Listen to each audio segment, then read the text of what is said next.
Vamos lá, vamos ver se agora vai dar certo, né? Esses probleminhas fazem parte do jogo. Tá Bruno? me, tá me ouvindo? Bruno? Vamos lá, vamos ver se agora Tá me vai dar ouvindo? certo. Opa, agora eu tô. Era algum probleminha técnico aí, não era eu o problema dessa Eu vez. também tô achando. Não, problema nunca é você, né, cara? Pelo amor de Deus. E aí, Tudo como vão as bem? coisas? Tudo certo, Tudo bem. correria. Tá me ouvindo? Graças a Deus. Vou acompanhar aqui também a nossa live para ver se a gente consegue gravar. Maravilha. Bom, vamos começar, né, cara? Boa noite pro pessoal todo que tá entrando. A gente já viu alguns comentários aí. Legal. Que bom que vocês estão com a gente aí nessa live. Esse evento é um evento oficial da OAB. Como sempre, né, Bruno? A OAB, a diretoria da OAB Campinas vem comprando as nossas ideias, tá sempre junto com a gente nos projetos, sempre nos apoiado, nos dando uma grande força aí. E é fundamental, eu acho que é essencial que a gente reconheça essa ajuda, esse esforço, e por isso que fica aqui o nosso agradecimento a toda a diretoria, Dr. Daniel, Luciana, Ivan, o Paulo, que acabou de fazer uma live aqui com o Bressani, e o Claudião. Muito obrigado a vocês. Muito obrigado também às meninas que sempre nos ajudam nesses eventos, a Carol, a Bia, a Miriam e a Andressa. Sem vocês a gente não conseguiria realizar nada, né, Bruno?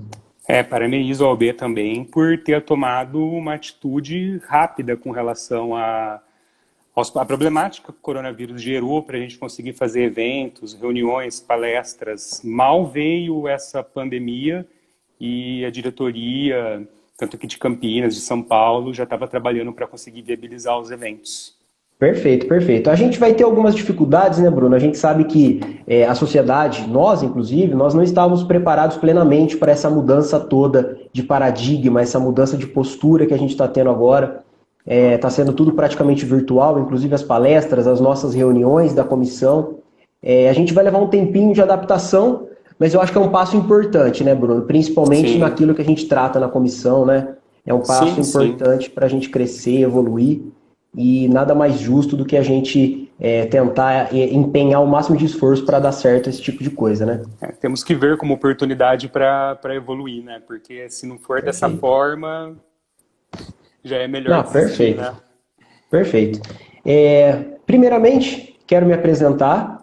Para quem não me conhece, os seguidores do Bruno aí, o meu nome é Rodrigo Nunes, sou advogado, estou presidente da Comissão de Gestão de Escritórios de Advocacia da OAB Campinas, com uma enorme parceria, e eu diria que nós somos juntos presidentes, tá? Não existe, para mim, na minha opinião, não tem vice nem presidente, é uma coisa só, junto com meu amigo Bruno. E agora eu gostaria que você se apresentasse para os nossos seguidores aí também. Bom, meu nome é Bruno Dalmolin. Como o Rodrigo já disse, sou vice-presidente da Comissão de Gestão de Escritório, sou o vice-presidente dele. Prazer enorme dirigir essa comissão junto com ele. Já organizamos alguns eventos, nos divertimos muito e É agradeço também importante. todos os membros da comissão que se empenham, ajudam, estão participando das reuniões online. Enfim, É verdade. vamos trabalhar, né? E sem esse pessoal junto com a gente não teria trabalho, né, Bruno? O pessoal que está sempre dando força, apoiando, ajudando nos eventos, colaborando com questões muito técnicas. Já tivemos até cafés com gestão de pessoas da própria comissão, e Sim. isso agrega muito no nosso projeto. A gente não vai nomear aqui, porque daqui a pouco a gente esquece de alguém aqui, né, cara? Aí puxa a nossa orelha lá. Vai gerar problema. Vai dar problema, mas a todos que estão com a gente aí e aos que desejam estar, a nossa comissão está de portas abertas para novos membros, sempre com esse intuito de querer ajudar, de querer somar. É uma comissão multidisciplinar da UAB Campinas. Para quem não conhece, a Comissão de Estudos de Gestão de Escritórios de Advocacia é uma comissão multidisciplinar, não é uma comissão técnica como o direito do trabalho, direito civil, direito penal, mas é uma comissão que, no nosso entendimento, na verdade, já passou do tempo de ser uma comissão essencial, né? Hoje ela já é necessária, né? A gente entende que um escritório hoje independente do porte dele, sem gestão, ele não vai se tornar um escritório forte no mercado. Isso daí a gente já pode dizer com muita certeza, né, Bruno?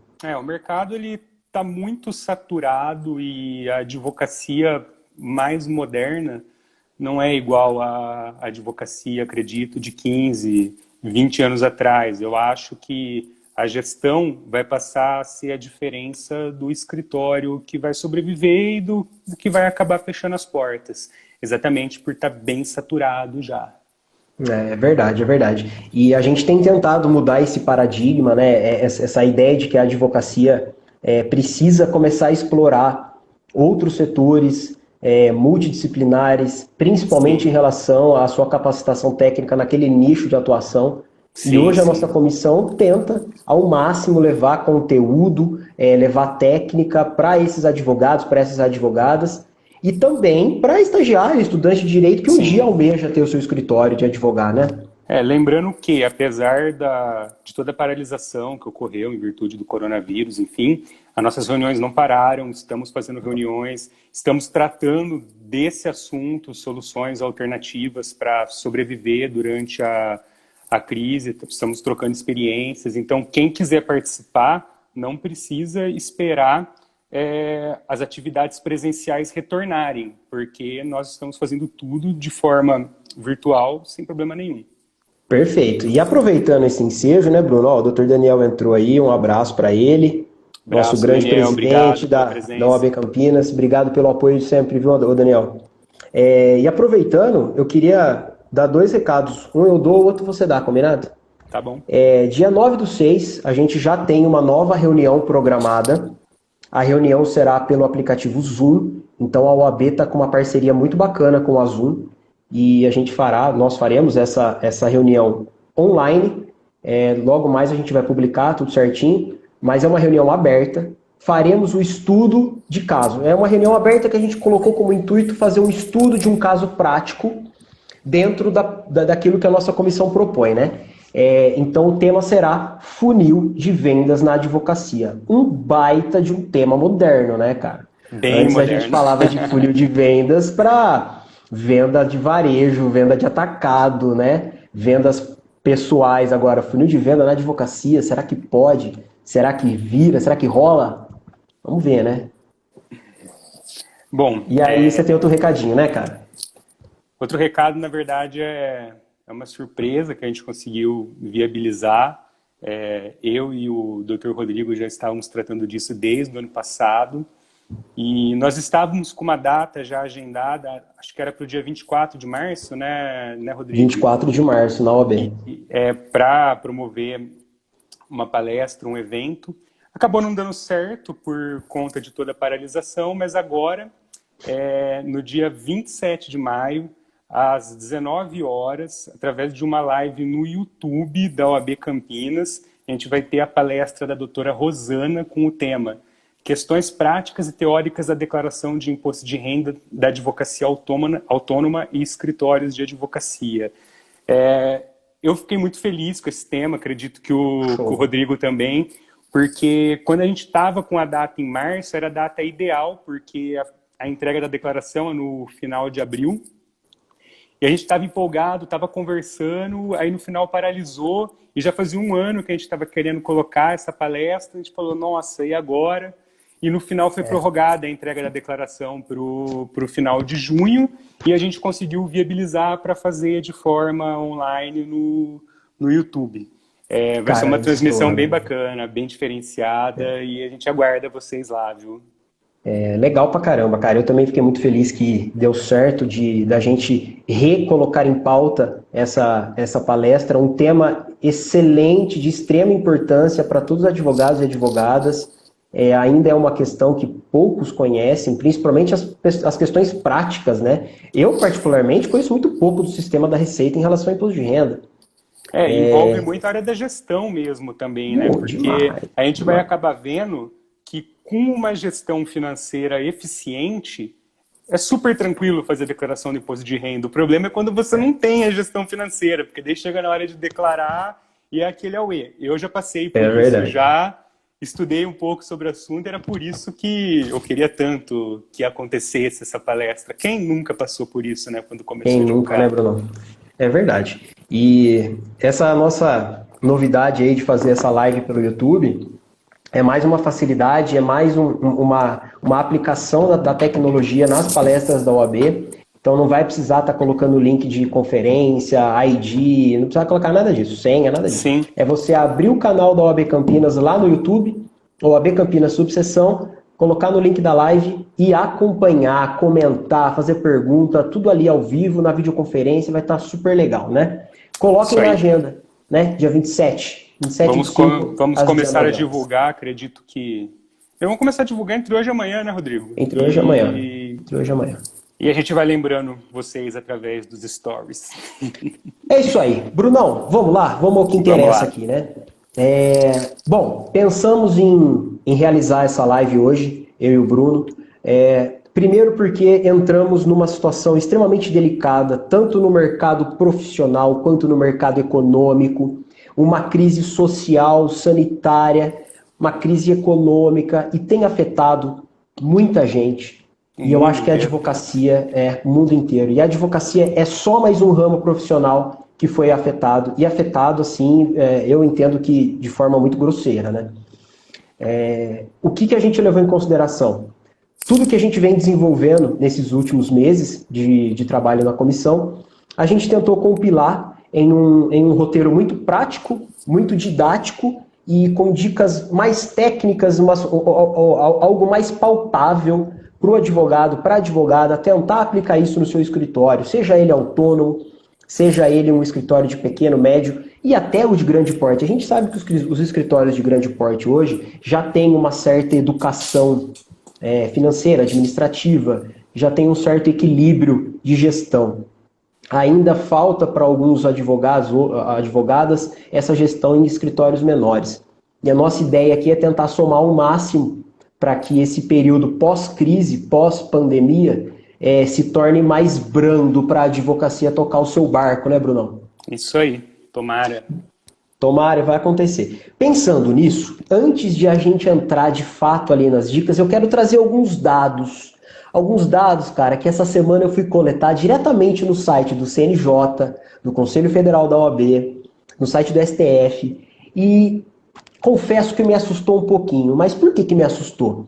Porque tudo que a gente vai falar aqui hoje está diretamente ligado a esses dados. Esses dados são provas do que está acontecendo e do que já vem acontecendo há certos anos na advocacia, no mercado jurídico, e é o que eu vou te falar agora. Bom, primeiro dado que eu quero passar para você, Brunão. Em agosto de 2018 foi a última vez que o CNJ fez uma triagem a nível nacional da tramitação de processos no país.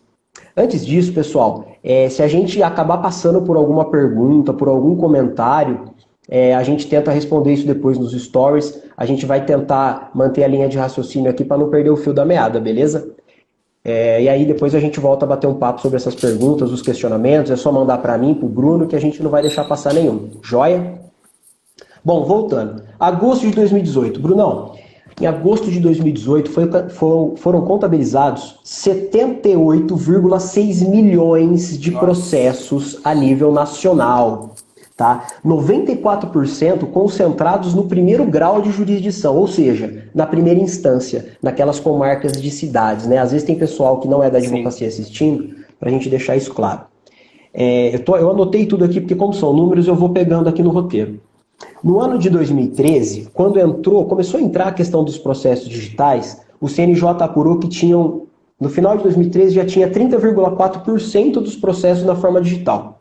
Já em 2018, já foram 83,8% dos processos na forma digital. Então a gente já vê aí uma mudança de paradigma total na forma de tramitação desses processos. Teoricamente, o tempo era para diminuir, o tempo de tramitação, a forma de processamento era para ser mais rápido, né? Beleza. Um outro dado muito interessante, que isso faz toda a diferença na vida profissional da advocacia. Cada magistrado é uma média a nível nacional, tá? Então, para cada magistrado em atuação, tem cerca de 7.219 processos ano. no primeiro grau de magistrado jurisdição. analisar. Não, são 7 mil processos no ano para o cara julgar. Se você fizer essa conta, uma conta bem besta, e diluir isso por 365 dias, pô, dá 5 processos por dia, contando que o cara não vai ter férias, final de semana, feriado, não existe, Sim. né? Acho que é meio impossível, né? E no segundo grau de jurisdição, cerca de 3.531 processos para cada desembargador. Bom, caminhando com esses dados, aí a gente começa a entrar com uma outra visão dentro do mercado advocatício. No site do STF, a gente localizou 3 dados importantes, que eu também julguei bastante interessante para estar falando aqui. Eles partificam os tribunais em tribunais de pequeno, médio e grande porte. Um tribunal exemplo de pequeno porte é o Tribunal do Piauí, o TJP do Piauí. Em média, um processo no TJ Piauí dura 5 anos. É a média de processamento de um processo lá. Um exemplo de médio porte é o TJ do Pernambuco. 7 anos é a média de processamento lá. E um tribunal de grande porte, eles utilizam aí o Rio de Janeiro e São Paulo como exemplos, com os maiores aí. E a média de tramitação de processo é de 4 anos e meio. Então a gente já começa a perceber aí algumas indignações da advocacia, né? Que demora para você ver um resultado. Demora para você ver o resultado. Às vezes o que você cobra lá atrás não reflete o seu trabalho de 4, 5, 6, 7 anos. Enfim. Sim. Números em relação aos advogados. Hoje, a OAB do Conselho Federal contabiliza de inscritos a nível nacional 1.196.845 advogados inscritos na OAB. 23.393 estagiários, futuros advogados. 49.656 inscrições suplementares aí divididos pelas regiões do Brasil. E desse número, a gente começa a tirar algumas médias. Né? A gente começa a fazer média, né? A gente tem que pegar e tirar essas médias, não tem como a gente fugir disso. Em 2010, Bruno, a média era de um advogado para cada 321 habitantes do Brasil. Difícil. Difícil. Aí você vê, 10 anos depois, 2020, essa média passou a ser de um advogado para cada 185 habitantes.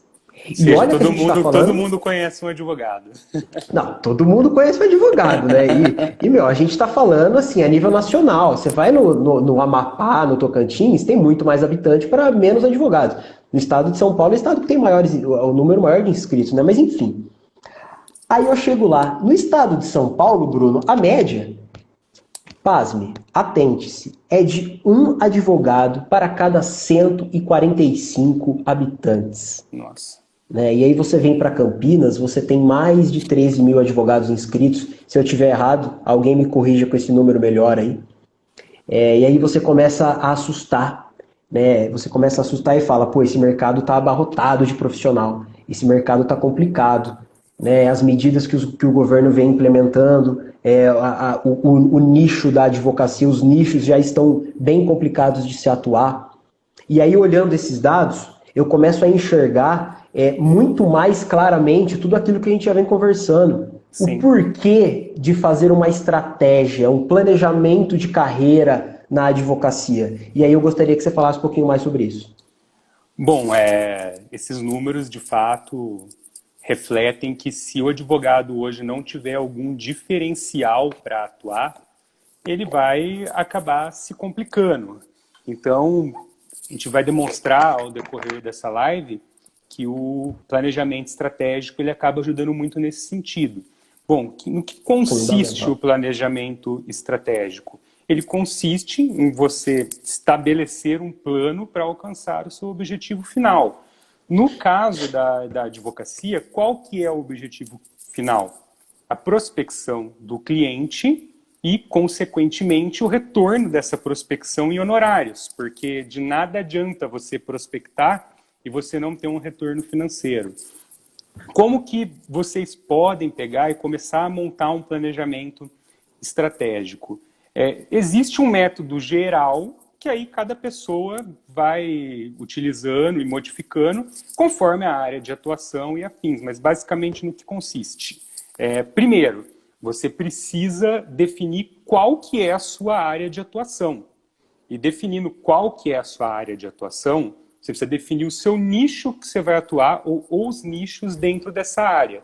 Eu, por exemplo, eu atuo no direito previdenciário de forma preponderante e o meu nicho de atuação é o regime geral da Previdência Social e o direito trabalhista focado na Previdência.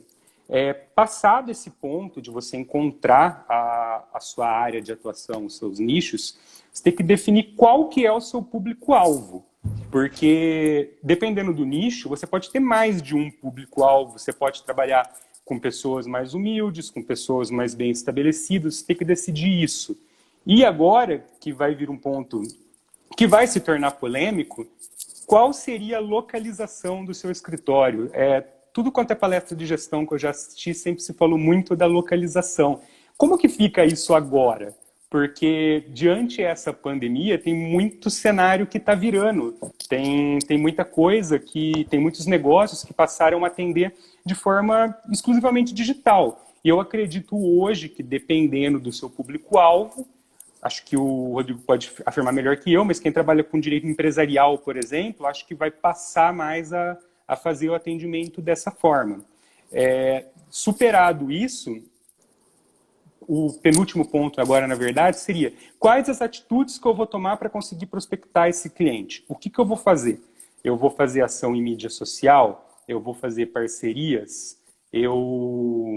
Enfim, vou participar de eventos, networking? Enfim, tem que definir qual seria o seu foco para atrair essa clientela.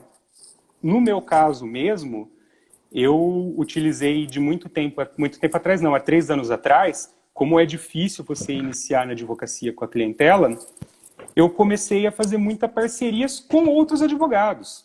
Existem muitos advogados, mas nem todos trabalham na mesma área e você consegue fazer parcerias, consegue ter retorno, enfim. E o último ponto do planejamento assim, o crucial é como monetizar o seu negócio. Como você vai ganhar dinheiro? Porque a gestão vai ser importante nesse período de crise? Já era importante, a diferença é que agora muita gente vai ter que implementar. Vai ser importante porque a pessoa vai ter que ter uma visão macro do que está acontecendo. Vai vir muito serviço, vai gerar demanda civil, trabalhista, previdência, revisão de contratos, enfim. Como que você vai pegar e reagir a isso? Primeiro, como você vai prospectar? E depois que você prospectar, como que você vai pegar e converter isso em dinheiro em um cenário que as empresas estão falindo, as pessoas estão sem dinheiro? Por exemplo, não adianta nada você atender um grupo de 10 clientes trabalhistas no seu escritório e entrar com 10 ações trabalhistas para depois você descobrir que você tocou 10 ações frustradas. Depois de 2 anos e meio, não consegui executar, né? E trabalhando, você faz a petição inicial, você manifesta acompanhamento, vai em audiência, recorre. Então, eu acho que esse tipo de coisa que a gente tem que filtrar, a gente vai tratar isso mais para o final da live. E ainda é tempo de começar com o planejamento, ainda é tempo. Eu comecei a mexer com o meu planejamento um pouco depois que eu comecei a advogar, porque eu comecei a bater cabeça e quando eu coloquei isso em prática, ficou tudo muito mais fácil, porque a crise ela afeta o advogado, mas o advogado que não tem um planejamento estratégico, ele é muito mais afetado, porque é o advogado que ele descobre o que ele tem para fazer no dia, o que ele tem para entrar, o que ele tem para receber, quando ele chega e vê as publicações diárias. Ele não consegue ter a visão macro do ano todo. Então, eu acho que é algo de começar a se pensar, a implementar de pronto, para quem não começou ainda, né? É verdade, Bruno. Concordo 100% com você. E pensando nisso, o que eu penso? A gente começaria, para a gente começar a falar agora de ponto a ponto, a gente teria que fazer umas 5 lives essa semana, né? Ah, mas sim, com certeza. eu entendo que, assim, dentro dessa questão estratégica, teríamos que levar em consideração primordialmente uma boa gestão administrativa, uma boa gestão financeira, uma boa gestão de processos e uma boa gestão de marketing. Sim. Né? Tudo isso que você falou, acho que num bom resumo, seria isso. Agora, as soluções a gente vai falar um pouquinho mais para frente, né? Vamos começar, vamos passar um pouco mais a parte teórica e depois a gente avança nisso. Pensando nisso, inclusive no início do ano passado, né, Bruno, a gente trouxe uma palestra para a OAB Campinas sobre plano de negócio com a doutora Sara Ferreira. Plano de negócio dentro do planejamento estratégico é um puta de um negócio. Né? Você começa a escalonar, né? Dentro do seu planejamento estratégico, isso vai até o além. O quanto, se você é um escritório pequeno, claro que o seu planejamento vai ser um pouco mais enxuto, mas se você pega o escritório da doutora Francine, que deu uma palestra para a gente também, escritório de grande porte. Nossa, você vê ela falando de gestão do escritório, é algo assim, de outro mundo. Então é outra realidade, né? É bem bacana e tem muitos sistemas chegando que está trazendo essa realidade de gestão de forma simplificada para o pequeno. Já chega lá, né, Bruno? Já chega lá. Brunão, pensando nisso, ao longo desses dias aí, eu venho colocando algumas reportagens, alguns anúncios aqui no meu perfil do Instagram, que são notícias que acontecem e que faz a gente refletir sobre esse momento de pandemia e o pós-momento de pandemia, né? Então eu andei publicando. Saiu uma reportagem de que um dirigente de um grande clube aí, que é o Corinthians, e aqui não vamos falar de clubismo, tá? Vamos falar de advocacia. Esse dirigente fez um baita de um lobby para querer desconstruir um resultado da Justiça do Trabalho, enfim. Teve esse lobby, saíram grandes notícias aí a respeito do número de aumento dos pedidos de recuperação judicial. Então, as pesquisas apontam que o aumento será de mais de 40% do que tem hoje nos pedidos de recuperação judicial. Isso, assim, para poucos, tem comarca que não tem juiz especializado, tem comarca não, a maioria, né? Não tem juiz especializado. A maioria eu acho que não tem juiz especializado. A grande maioria. Eu lembro que eu trabalhei no fórum, quando eu era estagiário, numa comarca pequena, e esse tipo de processo, a juíza na época deixava literalmente de canto, porque era coisa que ela preferia nem mexer. Não sabia. Não sabe mexer. Vara unificada, como que mexe? Exatamente. Então, um aumento de 40% numa demanda dessa, pode crescer os olhos, cresce aos olhos dos advogados empresariais. Mas peraí, como que a gente vai trabalhar isso daí? Haverá resultado? Haverá honorários? Porque a gente pensa em honorário, a gente vai ser hipócrita aqui. O advogado trabalha com muros públicos? Sim, ele trabalha com essa finalidade pública, ele é auxiliar da justiça, ele é indispensável na administração da justiça, mas espera, a gente tem o nosso ganha-pão. Honorários. Você tem que pensar em honorários para traçar a sua estratégia. Sim. Como que isso vai ser vantajoso lá no final para você? Então a gente tem que estar atento a esse tipo de notícia. Né? Antes de ontem eu postei, né, que a Uber vai demitir, já anunciou a demissão de 3 mil funcionários e o fechamento de 45 escritórios.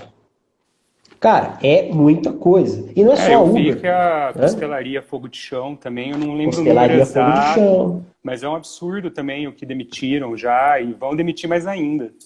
Agora, antes da gente entrar na live aqui, eu estava vendo uma live da desembargadora, ela está substituindo no tribunal, né, da doutora Luciana Nars, e ela estava falando exatamente sobre isso, que as empresas estão hoje fazendo demissões em massa.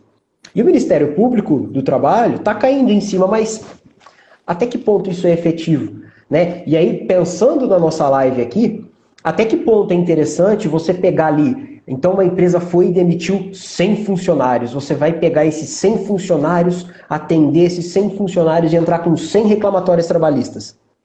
Tá, 2 anos e meio de tramitação, para quê?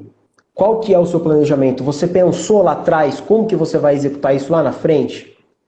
Você pensou em tentar formar um grupo econômico, buscar esse valor de algum lugar? Porque se uma empresa está fazendo isso é porque ela já não tem mais caixa. Aquele capital social integralizado, talvez ele nem exista mais. Existem bens? Tudo bem. Só que se essa empresa está demitindo funcionário, ela tem uma fila de credor para receber também. Tudo bem que o crédito trabalhista ele tem preferência lá na fila de pagamento, mas existem outras coisas envolvidas nisso. Inclusive, fraude. Né? Pois bem, dentre outros aspectos, a gente precisar traçar essa linha de raciocínio para dar continuidade na live. Sim. E além desse lobby que o Rodrigo trouxe, que acaba massificando, afunilando o judiciário, se não bastasse as crises, a crise atual, ainda existem as reformas, né? Estamos passando aí passamos já pela reforma trabalhista em 2017, acabamos de ter a reforma da Previdência, muito recente. Quente, né? Tá uma loucura aqui no escritório para mim. Estou vendo algum pessoal aqui que também trabalha na área previdenciária que está assistindo, podem confirmar. Na época que teve a reforma trabalhista, me corrija se eu estiver errado, Rodrigo, teve uma distribuição em massa de processos no ano de 2017, no final, acho que foi em novembro, né? E totalizaram, acho que 2.630.000 processos, aproximadamente. Até o dia 11, se eu não me engano, se salvo melhor memória, até o dia 11, antes do dia meia-noite, o estouro de protocolização de ações no PJE foi assim. E nessa época, eu fazia um pouco de trabalhista. E eu fiquei assustado, porque fazia muito pouco tempo que eu advogava, veio essa reforma, e eu tinha distribuído algumas ações trabalhistas, algumas ações boas, e eu vim colher os frutos dessas ações só no final de 2019. E tem ações que não tem nem audiência marcada ainda.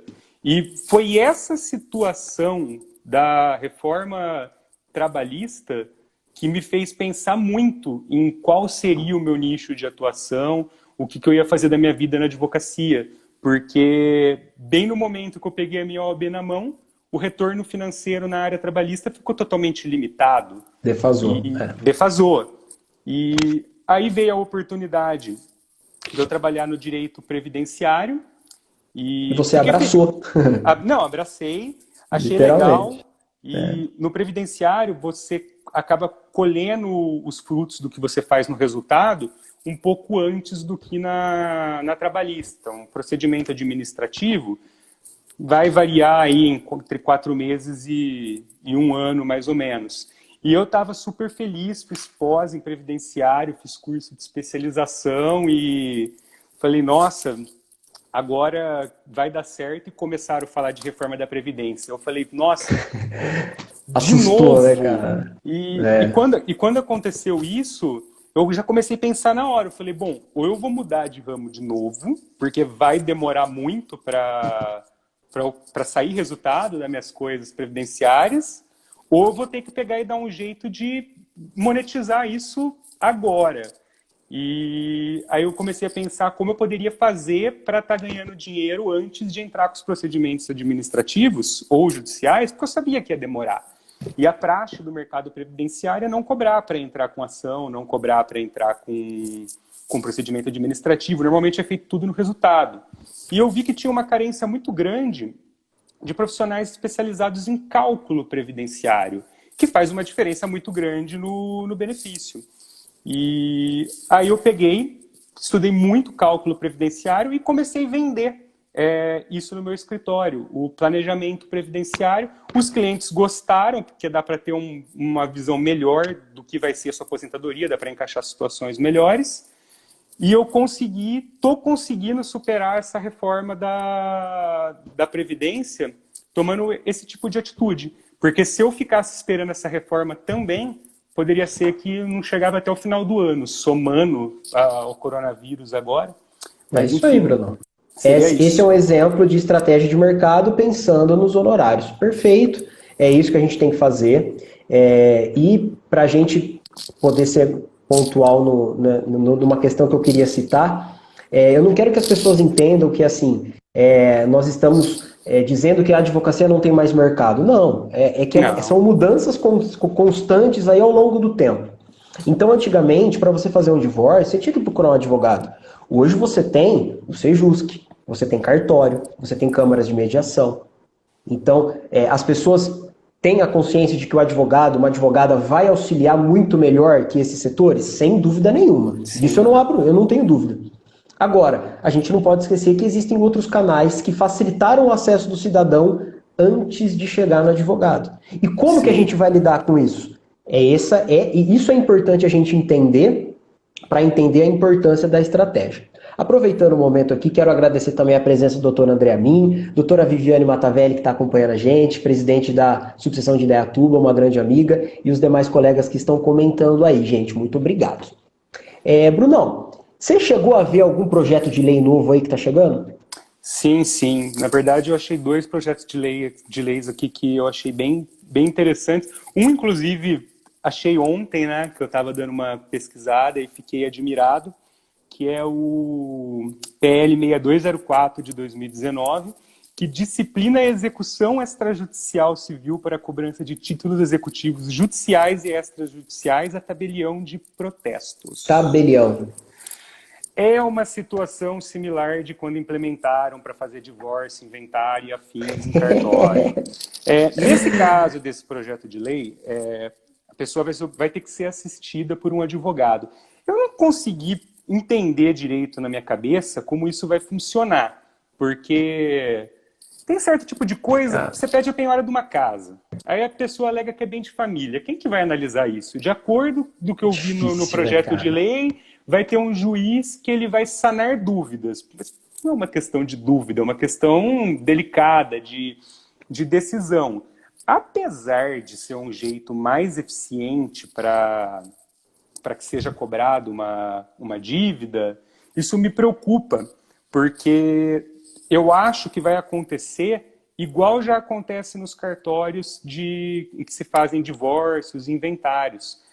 A profissão acaba ficando muito prostituída. Eu tive uma cliente que veio aqui não tem muito tempo, um pouco antes de entrar as suspensões, e ela veio cotar para fazer um inventário, e eu passei valor para ela dentro da tabela, nada. Depois ela me ligou e falou que o próprio cartório ofereceu um advogado por R$350 para assinar. Absurdo isso daí, né, cara? Então é isso que me preocupa, entendeu? Mas essas são as barreiras que o mercado bem. E em contrapartida, aí um projeto de lei que é um pouco melhor é o PL 5511 de 2016, 5511. Que torna obrigatória a participação dos advogados na solução consensual de conflitos. Tais como fundamental. Eu acho que isso... Nossa, se isso aqui entrar em vigor logo, eu não sei quando, em que pé que está para ser aprovado, é um meio bem legal para aproveitar para sair dessa crise, inclusive, provocada pelo coronavírus, né? Porque você procurar o meio consensual é mais rápido e você tem um retorno mais eficiente e presta um serviço melhor para o jurisdicionado também. E para o pessoal aproveitar esse mercado também, que vai abrir um leque de possibilidades, né? Vai abrir muito. E precisa abrir, porque, como a gente estava conversando outro dia, esse negócio da Justiça do Trabalho está fazendo audiência de conciliação virtual, isso aí vai ficar. Eu duvido muito que vai voltar a ser presencial. E o pessoal que trabalha como advogado correspondente? Existem empresas especializadas em... Cara, com todo respeito, eu comecei com correspondente também, mas hoje, quem depende de correspondente pode colocar o burrinho, pode esquecer. E eu agora não vejo. Ainda? É lógico que você vai ter algumas audiências ainda que as pessoas vão poder aproveitar esse tipo de serviço, mas depender disso para viver vai ser difícil. Vai. E outra...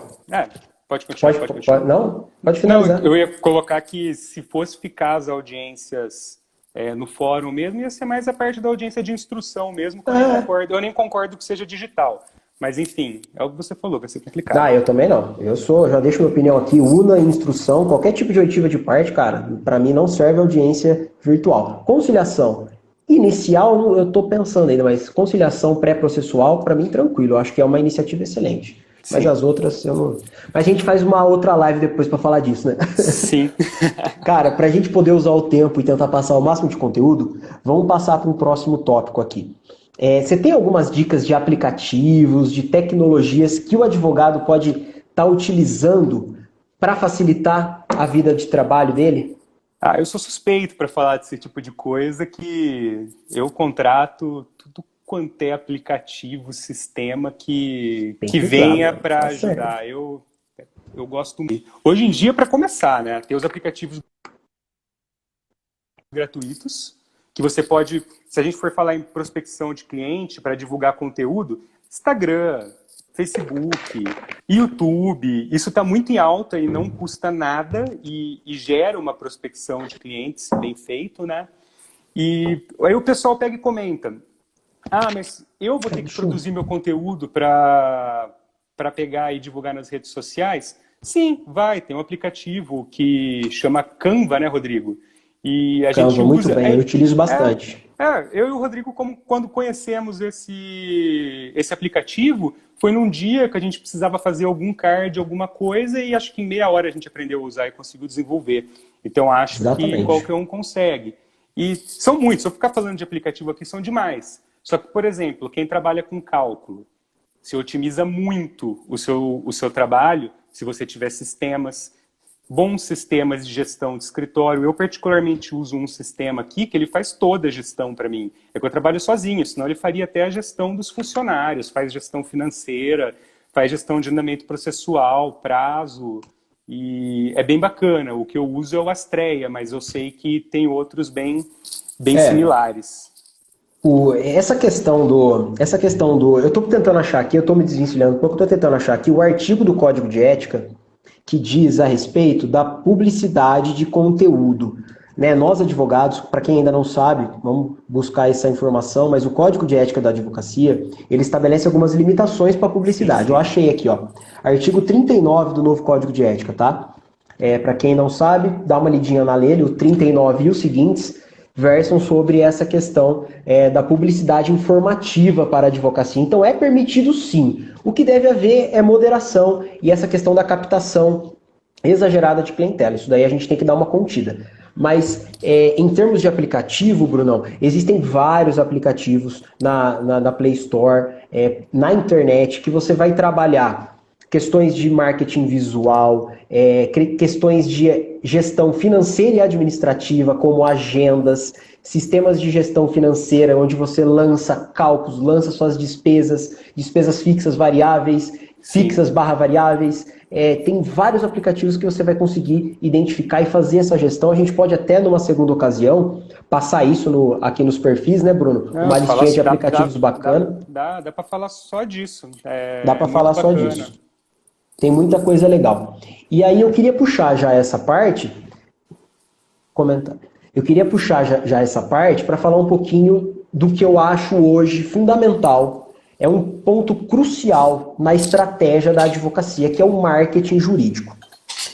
Muita gente vende curso na internet. Eu não sou contra isso, tá, Bruno? Não quero que as pessoas me entendam mal aqui. Eu não Sim. sou um cara que vai contra esse tipo de publicidade.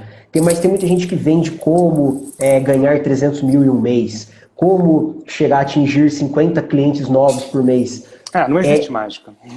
Eu também acho que não existe mágica. Eu não sou dessa opinião. Eu acho que existem técnicas. De fato, essas pessoas podem passar técnicas interessantes, mas eu ainda entendo que o marketing jurídico, hoje, ele é o coração da boa estratégia.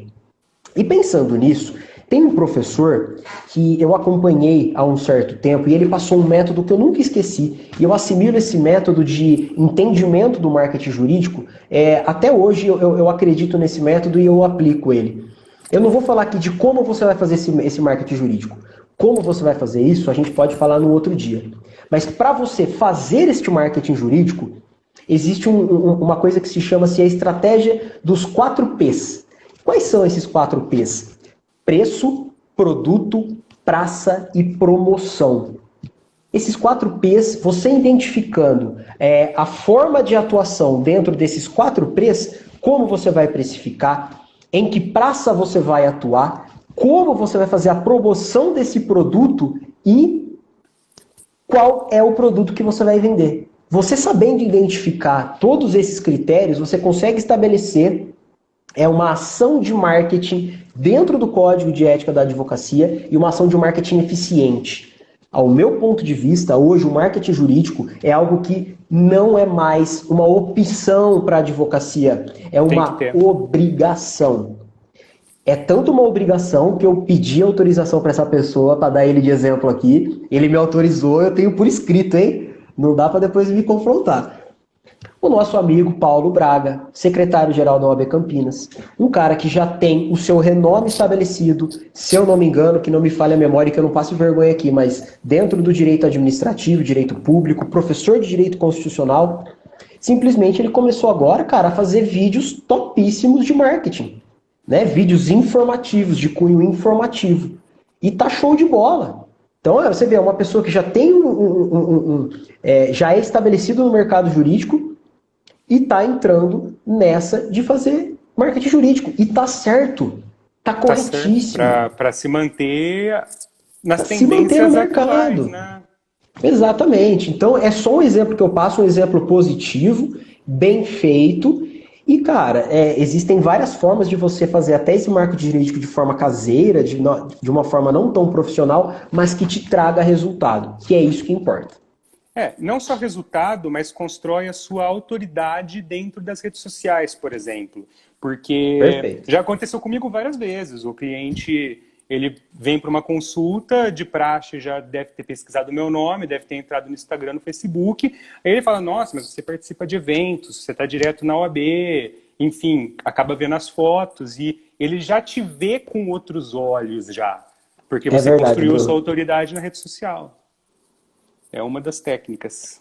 É verdade. E, cara, eu tava pensando, eu falei assim, poxa, mas como que eu vou fazer, o que eu vou trazer pro pessoal para mostrar, né, a importância de fato do planejamento estratégico? Porque a gente sabe que às vezes a gente toca a advocacia, a gente vai tocando, né? Você Sim. chega no seu escritório, faz lá o trabalho que você tem durante o dia, a sua rotina diária. Aí você vê as suas publicações de manhã, faz o seu serviço, aparece um cliente, vem outro por indicação, e aí você vai tocando, às vezes chega um processo que você consegue se manter aí por 2, 3 meses. Então, assim, esse método do Zeca Pagodinho, esse método deixa a vida me levar, esse método não é o melhor, né? Eu entendo que não é o mais aconselhável. Aí eu pensei assim, poxa, o que eu vou falar pro pessoal para incentivá-los a realmente implementar a estratégia na advocacia? Então eu anotei aqui, eu vou pedir a permissão de vocês para ler, para me fazer entender, né? A maior facilidade do alcance do seu resultado. Quando você implementa um método de estratégia, lá no final, qual que é a sua intenção? Qual que é o seu objetivo? É um resultado. Esse resultado ele tem que ser um resultado positivo. Ou você almeja a satisfação de um cliente, ou você almeja um determinado aspecto jurídico que você está buscando no judiciário, ou de forma extrajudicial, mas primordialmente você almeja o resultado em honorários, que foi o que você disse lá atrás. Sim. Né? Então, exatamente. Por que fazer estratégia? Para alcançar o seu resultado. Porque quando você sai numa busca desenfreada, numa busca cega por um resultado, a probabilidade de você não alcançá-lo é muito maior do que se você traçar um caminho claro, um caminho nítido, um caminho já pré-definido. E aí é lógico que ao longo dessa trajetória haverão aí alguns empecilhos, alguns imprevistos. E aí, meu amigo, vai do seu jogo de cintura, de estar remanejando, replanejando para poder atingir esse resultado. Outra coisa que eu votei, foco no objetivo. Tem muita gente que foca em outras coisas, né? Quando você passa a focar no seu objetivo, você passa a enxergá-lo, mesmo que ele esteja distante. Você passa a enxergá-lo e passa a buscá-lo com maior intensidade. Você trabalha por alguma coisa, né? Trabalha por alguma coisa. Você não trabalha só por trabalhar. Né? O que muita gente faz hoje é trabalhar por trabalhar. Pô, eu preciso ir para o escritório, eu preciso fazer os meus processos, porque eu preciso pagar contas. E acaba se frustrando, né? Porque você acaba perdendo o prazer depois de um certo tempo. Isso. E aí, cara, você tá lendo minha mente. Eu não sei se tá com o roteiro aí, não é possível que você tá com o negócio. Não tô, Outra coisa é parceria evitar. É muito grande, né? É muito grande, né, Bruno? Já estamos alinhados já, né? Evitar a frustração. Se você tem um planejamento estratégico traçado, a probabilidade de você se frustrar com algum resultado que você almejou e não alcançou, ela é muito maior. Quando você tem o planejamento estratégico traçado, a probabilidade de você se frustrar com o não atingimento do resultado é menor, porque você vai saber que você traçou tudo aquilo que você planejou. E se tem algo que você identificou de errado, que fez com que você não alcançasse aquele resultado, você vai conseguir enxergar para consertar. E no próximo planejamento seu, na sua próxima estratégia, em algum tipo de processo ou algum tipo de nicho de mercado, você consegue consertar. E a probabilidade de você alcançar esse resultado é muito maior.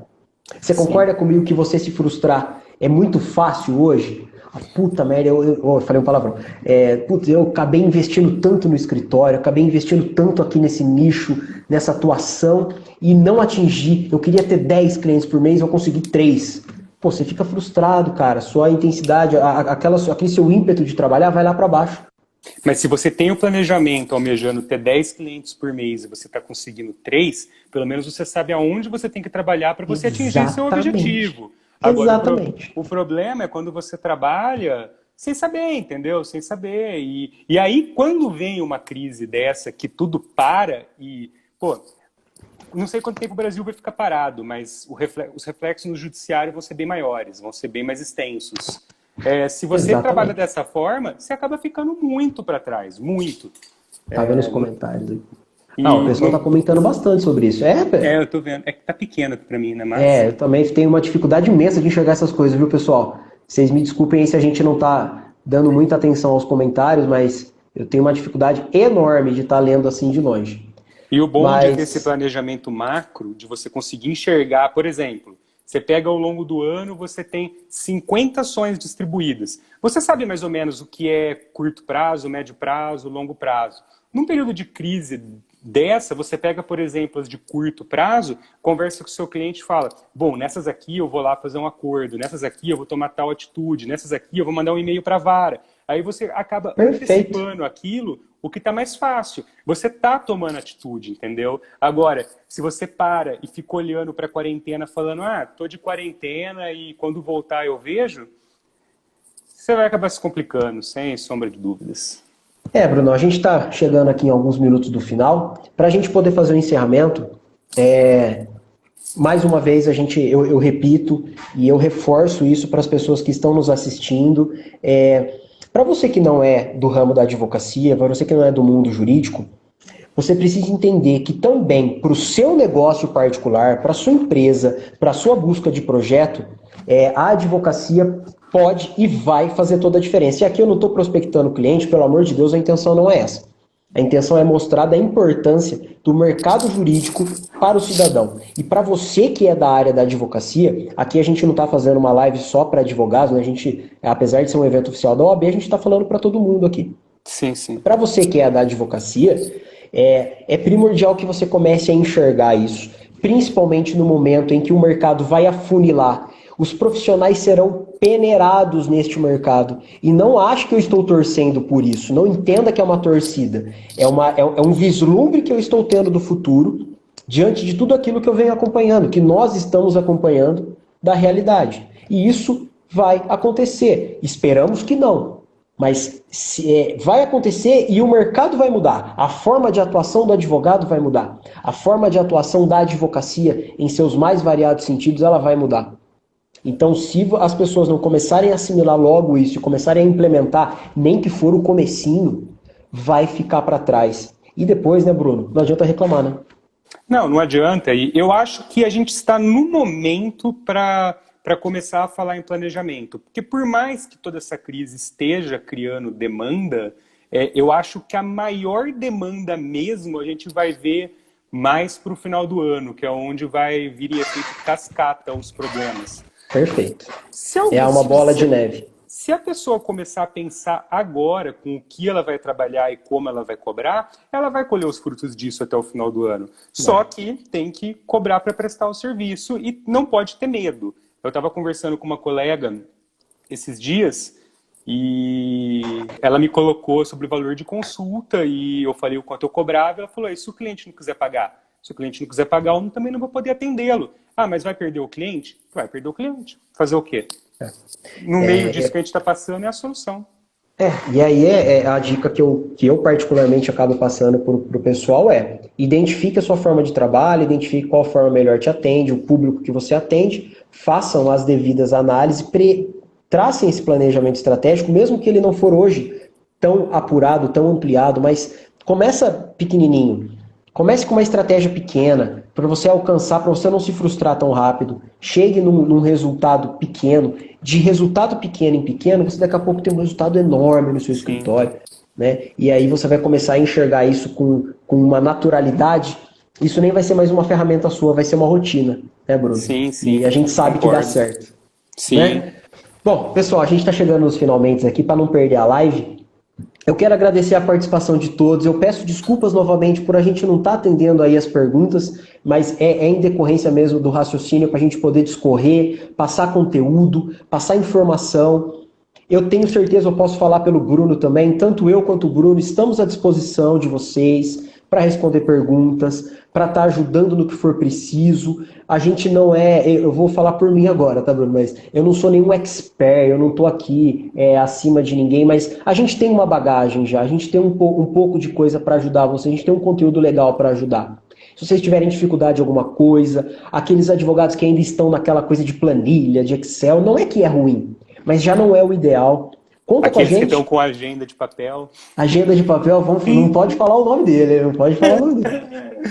Ai, Conta ai. com a gente, estamos aqui para te ajudar. O AB Campinas está de portas abertas, a Comissão de Gestão do Escritório está de portas abertas. E meu amigo Bruno, eu te agradeço também pelo convite, aceito por mim.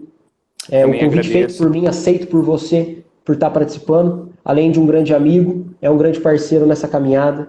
E mais uma vez, obrigado, vamos junto. Temos mais um tempo aí de trabalho, se Deus quiser, daremos continuidade a isso. E já vamos planejar uma próxima live, né? Por que não? Não, já tô até bolando aqui na minha cabeça. A gente já vai conversar daqui a pouco. Legal. Então tá bom, gente. Boa Agradeço, noite. Rodrigo. Boa noite. Valeu, Brunão. Pessoal, tchau, tchau. Até a próxima. Espero que vocês tenham gostado. Abraço, até mais. Abraço. Tchau, tchau.